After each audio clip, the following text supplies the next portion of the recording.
What's up guys, Tommy Bowyer here from Move Rewind, and today I'm going to be talking about why we need Sam Raimi's Spider-Man 4. So without further ado, let's get into it.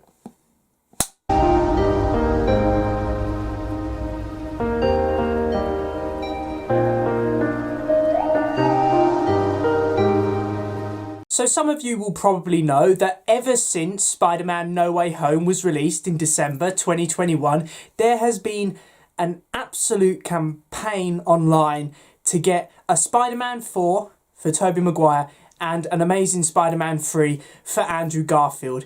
And while yes, all of this hype around their appearances in No Way Home was of course adding to this speculation, for the last couple of months, there hasn't really been anything that's gone anywhere. We always hear rumours that Sony are interested in pursuing these projects, but no one's really taken them seriously until last night, when Thomas Haden Church, who portrayed Sandman in Spider-Man 3 and reprised the role in No Way Home, said that he has heard rumours that Sony want Tobey Maguire to return for a Spider-Man 4 directed by Sam Raimi. And honestly, when I heard that news, I could have jumped through the roof with excitement, because it's like all my Christmases come at once. I cannot think of a film that I would be more excited and hyped for than a Sam Raimi Spider-Man 4 starring Tobey Maguire as Peter Parker. It would honestly be the dream of my childhood. So I'm going to talk in this video about why I think that it is the perfect idea to have Sam Raimi and Tobey Maguire perform a swan song which marks the end of that particular incarnation of Spider-Man. Now, I grew up with the Sam Raimi Spider-Man Trilogy. It was an important part of my childhood, and I always remember in 2008 being on holiday, and I was using a computer that was in the hotel, and there was this trailer for Spider-Man 4 on YouTube. It was actually a spoof trailer, but obviously I was like 7 years old, so obviously I didn't realise it at the time, and I remember being so hyped. It was like, oh my god, Spider-Man 4, that's amazing, Spider-Man 4, yeah! And then obviously we never got Spider-Man 4 because Sony decided to pursue a full-on reboot of the Spider-Man franchise. And I didn't realise until I was older that that left a real bitter taste in the mouths of both Tobey Maguire, who portrayed Peter Parker and Spider-Man, and director Sam Raimi, because they both felt like Spider-Man 3 weren't the satisfying conclusion that they wanted, so they were going to redeem themselves with Spider-Man 4, and then they didn't get the opportunity to do that because of Sony.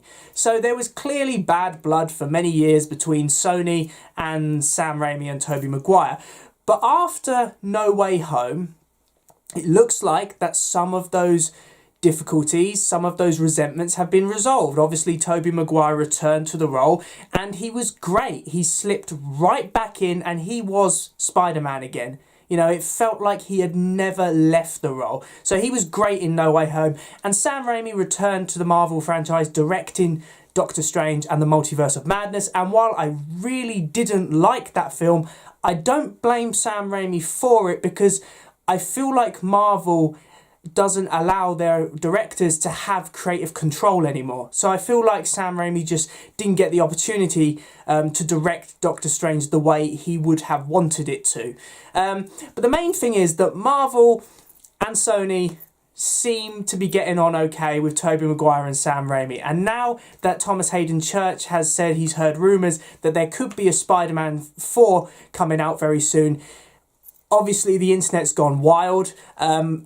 As I've said before, I would only want to see a Spider-Man 4 with Tobey Maguire if they had Sam Raimi directing. And there's a few reasons for that. Firstly, Sam Raimi is a talented director who can work on low budgets, and also he understands the source material. His passion for the character of Spider-Man and the fans who adore that character is honestly, a lot of modern day directors could take inspiration from Sam Raimi.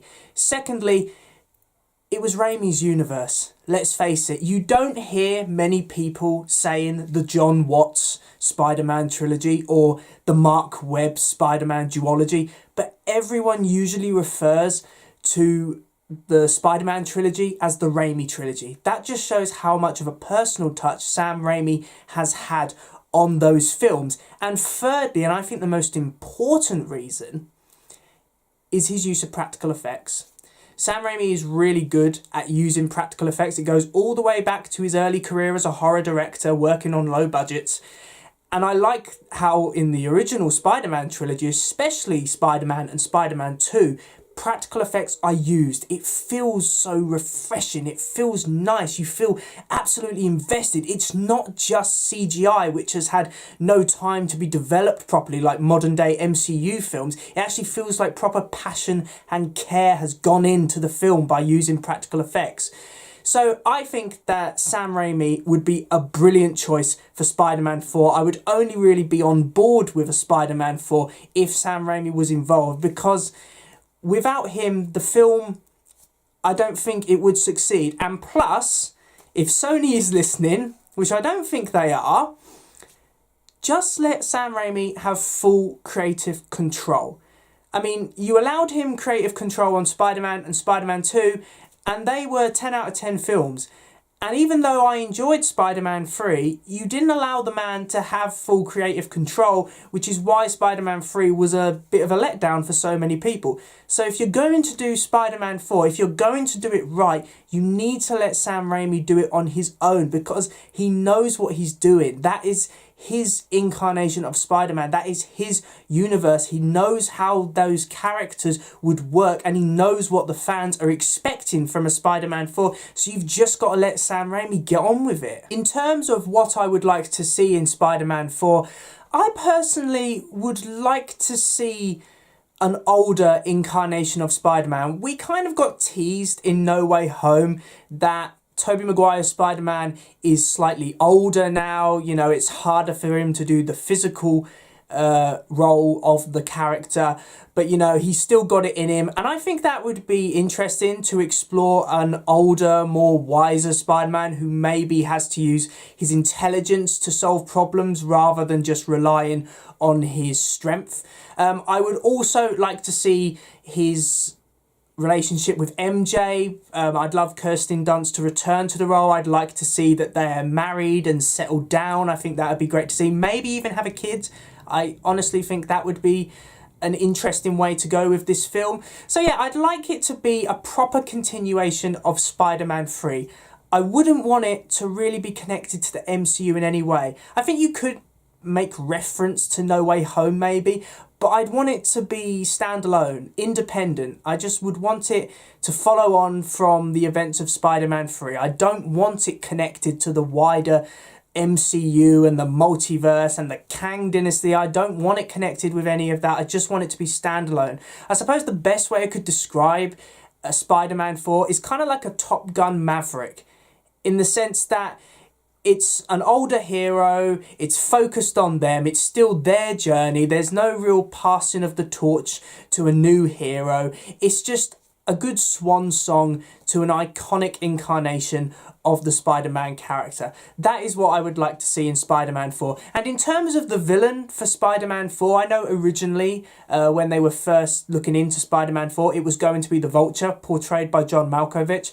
I don't think that would be a bad idea, but considering that Vulture has already been the main villain of Spider-Man Homecoming and Michael Keaton delivered the standout performance in that film, I just don't think Vulture would be a great idea. If you ask me, I would go for either Chameleon or Scorpion. I think either of those two villains would be unique enough and recognisable enough to make a Spider-Man 4 work. Plus, I think that they would fit in well with the other Sam Raimi Spider-Man films. So at the moment, I am over the moon. I am excited. I hope that these rumours are true. I pray that these rumours are true. As long as you let Sam Raimi do what he does best, and as long as you've got Tobey Maguire and Kirsten Dunst in the roles of Spider-Man and MJ, then I think Sony, you're on for a winner here. So thanks for watching, guys. I really do hope you enjoyed this video. Please remember to like, comment and subscribe in order to receive great and maybe even improved quality content in the future. Now, I didn't actually plan to release a video this week, but as soon as I heard this news, I knew that I had to get my thoughts out there. And in terms of whether it will happen or not, I remember a few years ago I did a video called Why We Need a Live Action Spider-Verse Film Right Now, and then we got No Way Home. So sometimes dreams can come true, and I would love to see a Spider-Man 4. It would... I can't think how much money that film would make. I think that would... The box office would explode. I think so many people would go to watch a Spider-Man 4. I really do think it would be a massive hit for Sony. So yeah, I hope it comes through. I hope you're having a great day, and I will see you in another one. See ya!